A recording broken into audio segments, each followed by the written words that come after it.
ईश्वर गुरु साक्षात् परब्रह्म तस्मै श्री गुरुवे नमो नमः। ध्यान मूलम गुरुमूर्ति, पूजा मूलम गुरुपदम, मंत्र मूलम गुरुवाक्य, मोक्ष मूलम गुरु कृपा। नमामि शमीशान निर्वाण रूपम विभुम व्यापकम ब्रह्म वेद स्वरूपम, निजम निर्गुणम निर्विकल्पम निरीहम चिदाकाशमाकाशवासम भजेहम। निराकार ओंकार मूलम तुरीयम, गिरा ज्ञान गोतीतमीशम गिरीशम।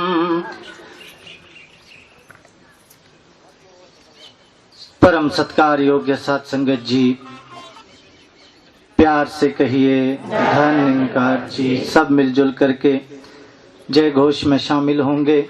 बोलिए सतगुरु बाबा हरदेव सिंह जी महाराज की जय। सत्संगत, हम सब यहाँ पर मिलजुल करके एक सुंदर सा वातावरण स्थापित करते हुए गुरु मर्यादा के अनुसार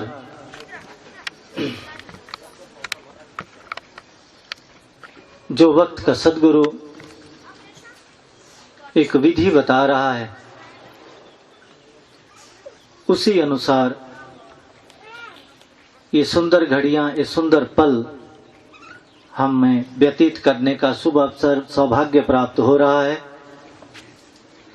और हम सब आनंदित हो रहे हैं, आनंद महसूस कर रहे हैं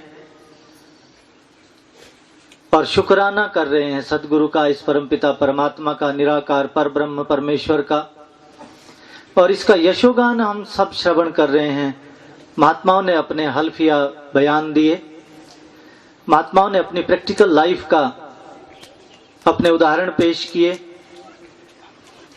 और यही एक संदेश दिया, क्योंकि सभी का जो मंतव्य था वो एक ही था। वो 2 4 6 नहीं थे, वो एक ही, केवल एक मंतव्य था। वो यही था कि जब तक हम इस निराकार प्रभु परमात्मा को जान नहीं लेते, तब तक इस मनुष्य योनि में, मनुष्य तन में आना हमारा कोई भाग्य की बात नहीं है। दास ने एक और बात कही कि बड़ा सौभाग्य हमें प्राप्त हुआ है जो हम मिल बैठे हैं और ये आनंद प्राप्त कर रहे हैं। ये सौभाग्य की घड़ियां मिली हैं। दास इसका भी जिक्र करेगा और दास ये भी विनती करता है। बहुत सुंदर महात्माओं ने आज ये अपने निवास स्थान पर एक सुंदर सा प्रयास करके, बहुत मेहनत करके, सुंदर भावना को रखते हुए, इस बात पर थोड़ा मनन करना, सुंदर भावना को रखते हुए, सुंदर भाव हैं तो इसका लाभ उठाया जाए। इन्होंने ये सीमित नहीं किया, बाकायदा बड़ा ये साउंड सिस्टम लगाया है जो आवाज को बहुत बड़े रूप में इधर उधर तक ये आवाज पहुंचेगी। दास निवेदन करता है जहां तक भी आवाज पहुंच रही है, अगर कोई भी भाई बहन सुन रहा है, इस बात को जरूर सुने, क्योंकि जब तक सुनेंगे ही नहीं तुलना कैसे कर पाएंगे। जब तक सुनेंगे ही नहीं तो तब तक कैसे पता चलेगा मिशन का संदेश क्या है, क्या बोल रहे हैं ये। और एक बात और कह दूं, इसका सुनने का भी फल है। लालच नहीं दे रहा हूं, शास्त्रोक्त बात कह रहा हूं, इसके सुनने का फल है। जहां भी बैठ करके सुन लेंगे इन वचनों को, इन बातों को, ये ब्रह्म विचार है।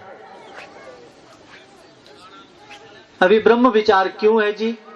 इसलिए नहीं है कि दास कह रहा है इसलिए ब्रह्म विचार हैं, इसलिए नहीं है। ब्रह्म वेता बोल रहे हैं, जो ब्रह्म को जानते हैं, जान के बोल रहे हैं। और जो जान के बोला जाता है, जो ब्रह्म को जान करके बोली जाती है बात, उसको ब्रह्म विचार कहा जाता है। तो जहां बैठ करके भी जो श्रवण करेगा ना, उसका भी लाभ है।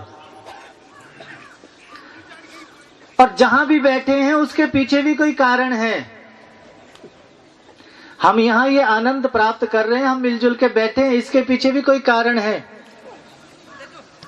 क्योंकि वेद कहता है बिना कारण के इस ब्रह्मांड में कुछ होता ही नहीं है, बिना कारण के कुछ घटित नहीं होता। अब साइंस ने भी कह दिया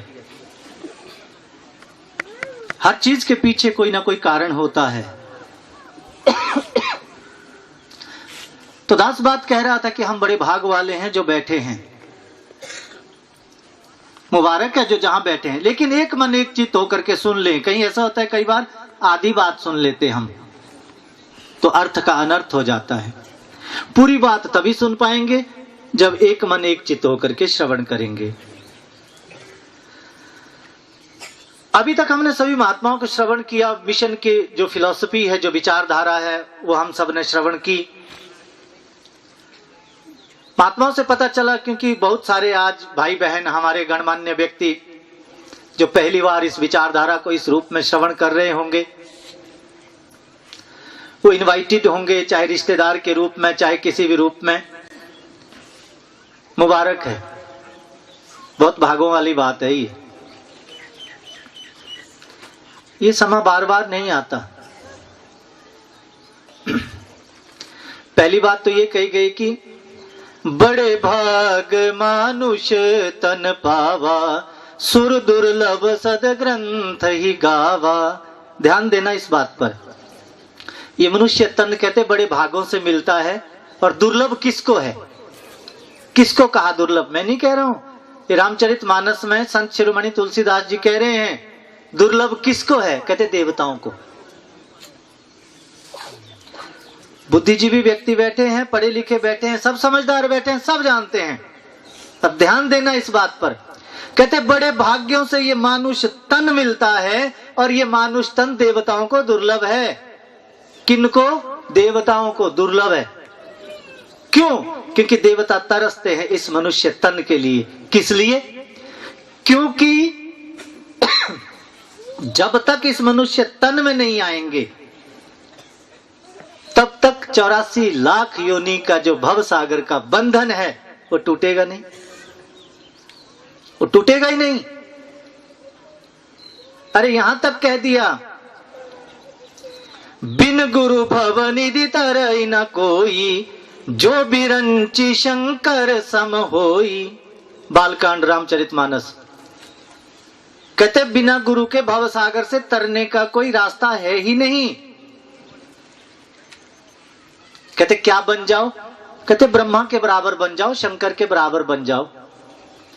ये ध्यान देने वाली बातें हैं कि ब्रह्मा जी के बराबर बन जाओ, शंकर जो बिरंची, बिरंची कहते ब्रह्मा को, कहते ब्रह्मा जी के बराबर बन जाना, शंकर जी के बराबर बन जाना।